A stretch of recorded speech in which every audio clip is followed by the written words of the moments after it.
a car that gets asked about even more than any car that I own, which is a bit disappointing, is my Bolsters Senator.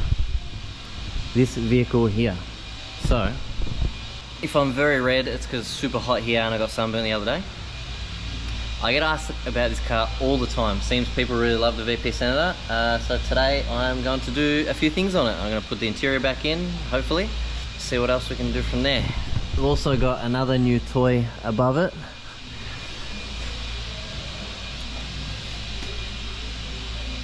I'm not going to pull the cover off, but this is an 11,000 kilometer manual BF GTP.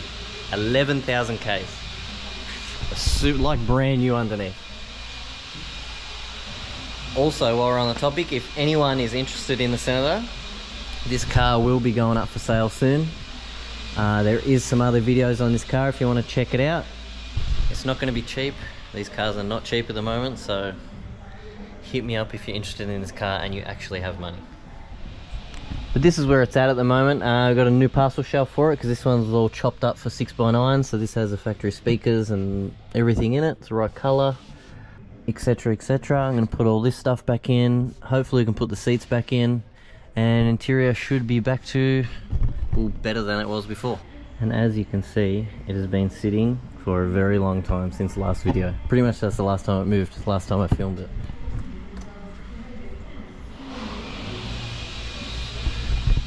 Poor thing, no love for it.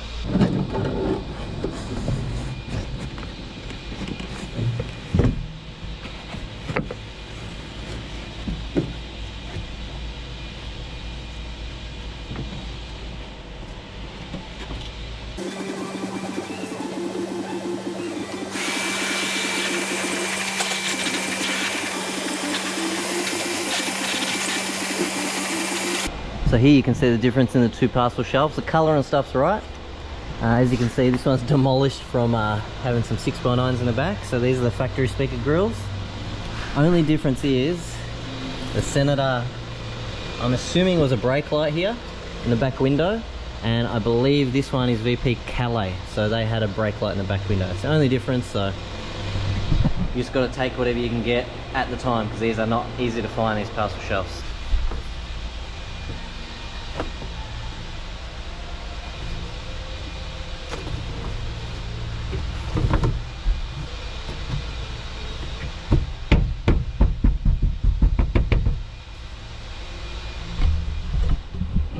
Beautiful, much better. In the meantime, the standard wheels have also been completely repaired of all gutter ash and repainted in the factory colour. These came up nice, inside and out. And here we got the stash of seats, if you can see. Woo. But rears first. So these have been all refoamed, top and bottom.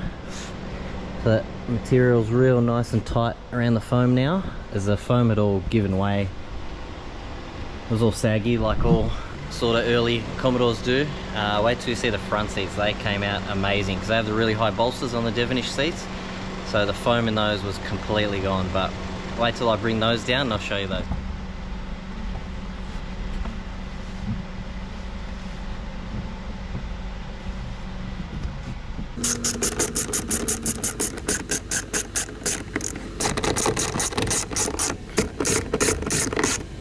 Now the hard bit is getting these over both of these.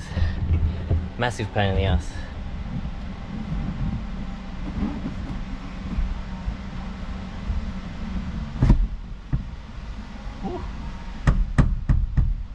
First shot.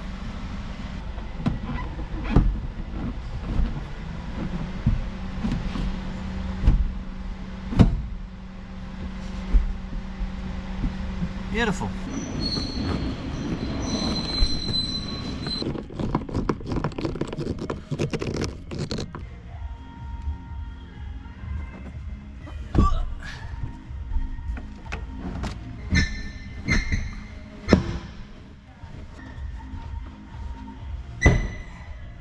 That's it, all done. Back's in. This does my head in how this is twisted, so I'll fix that. onto the fronts or maybe the console neck.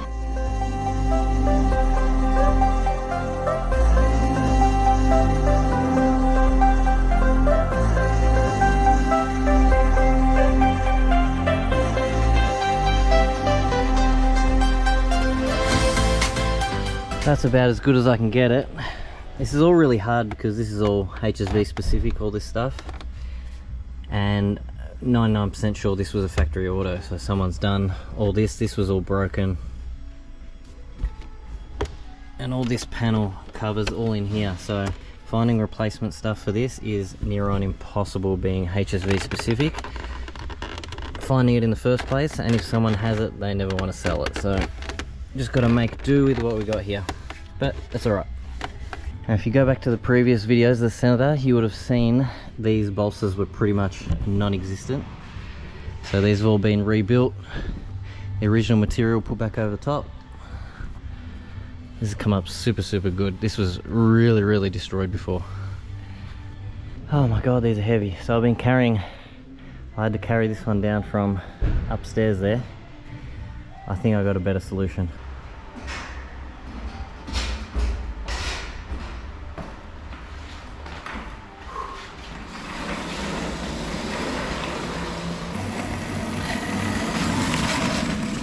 So this is pretty much all done. This has come out so nice compared to before. I will put the video link up top to how it looked before when we first got this car. Really not happy with how this is all sitting. It's a bit cocked, but see what we can do there. Back is really nice. Just got to put interior light back in. We're missing one globe. Slot this thing back in because we had it repaired, had a crack in it. And that's going to be it. I'm going to give it its first wash since all the stuff got painted as well. It's, as you saw before, very dirty.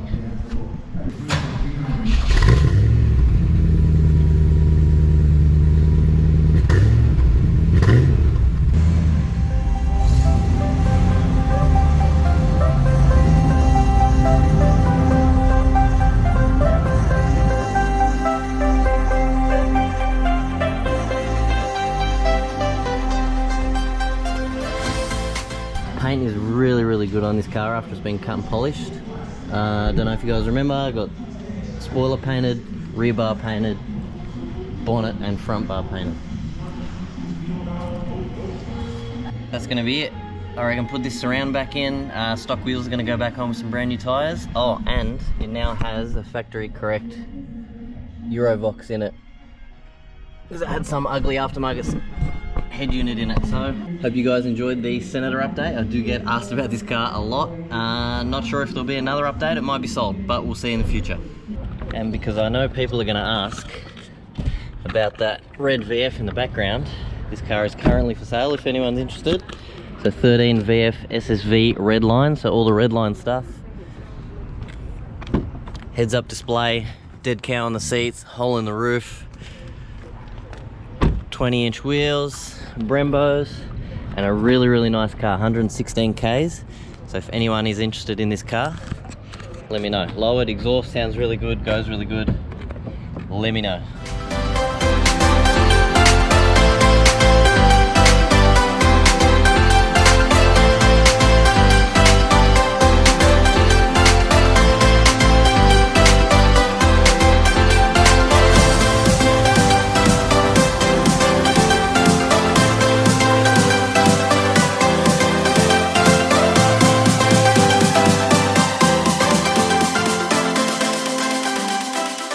I hope everyone had a really good Christmas, and we're back onto the VN again. Now, Mini came through for me in the last seconds before he shut down for 2 weeks over Christmas and New Year's. So these are my modified hinges. If you remember, these collapse, very common thing with these hinges. And I extended these 10mm at the back of each hinge, and these have been painted in the factory white. So I can finally put this bonnet back on and make sure that the OTR clears this thing from underneath, so we'll see what happens. And can I give some advice? If you're getting stuff anodized, clean it properly before dropping it off to the anodizing place, because if you leave bits of paint, this is what it's going to come out like. Now these you don't see, so it doesn't really matter, but I was a bit spewing that these didn't come up really good. So make sure you clean your shit before you get it anodized. These are what they're supposed to look like when they're cleaned properly.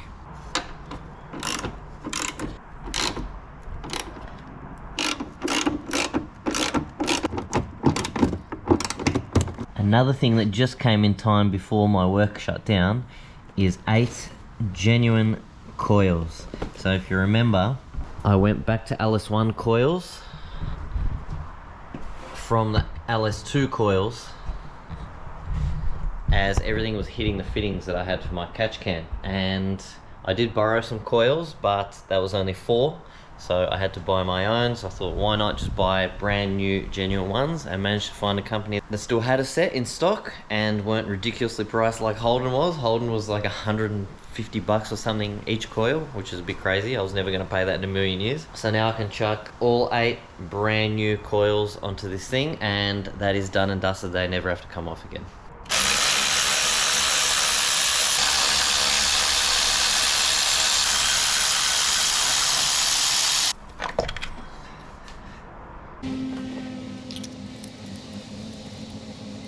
Now the next problem I'm worried about, which a lot of people seem to run into, is the back coil on the driver's side hitting the brake booster. So I'm kind of expecting this to hit and having to come up with a problem, but we'll see how we go.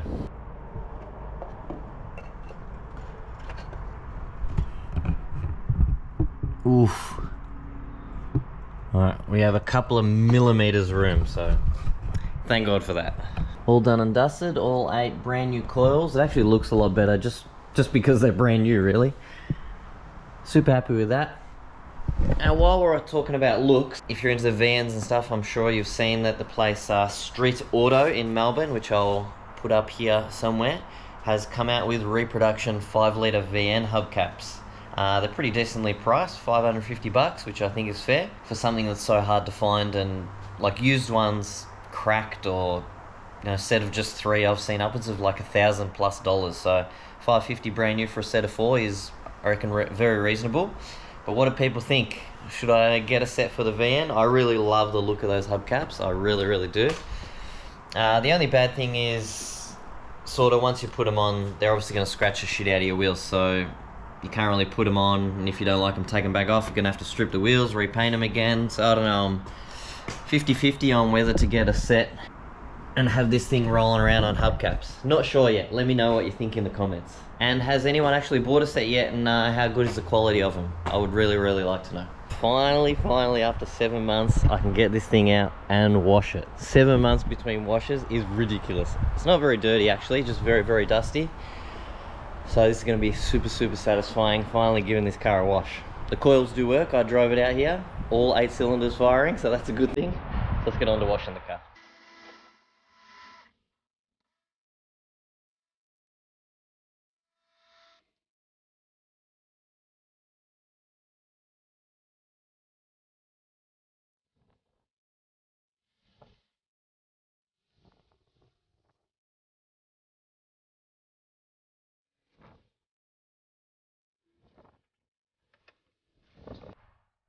Alright, so she's all nice and clean. Surprisingly, water still beads off it really nice from when I waxed it like over a year ago now.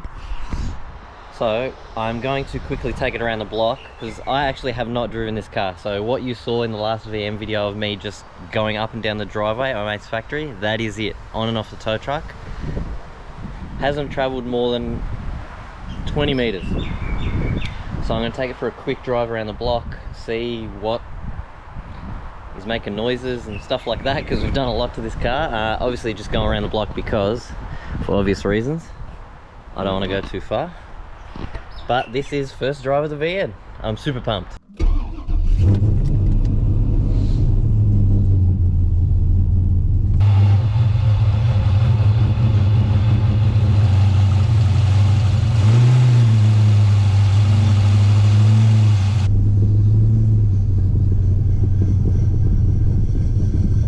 There is some metal on metal noises.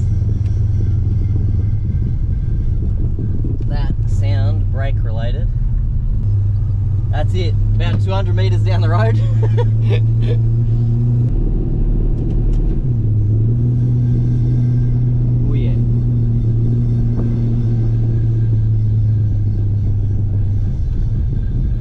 So it definitely wasn't the tail shaft, but I think I have found the noise.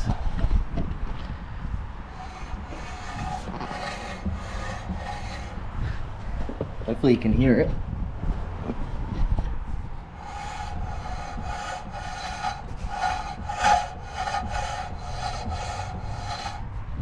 So I think something's stuck in there behind the dust cover or something like that. So I'm gonna quickly pull that apart and take it for another drive. Something so small scared the absolute shit out of me. So this is what the noise is. If you can see, just there is touching the bottom of the disc.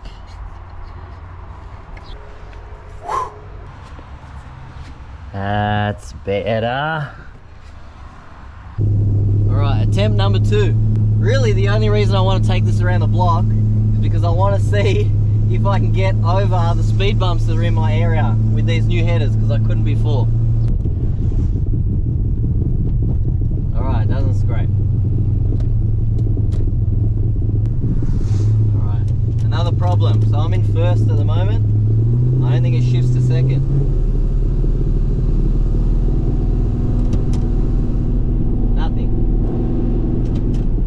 Then it shifts. And that's neutral.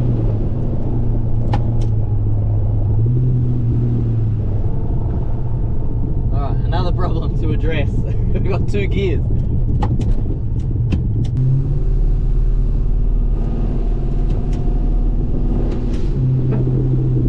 Very, very weird. Anyway, alright, successful first drive. The noise is gone. So before anything else happens, I'm putting it back so we can figure out this shifting thing.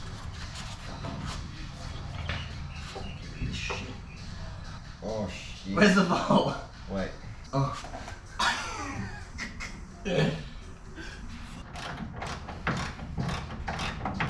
Underneath the bonnet.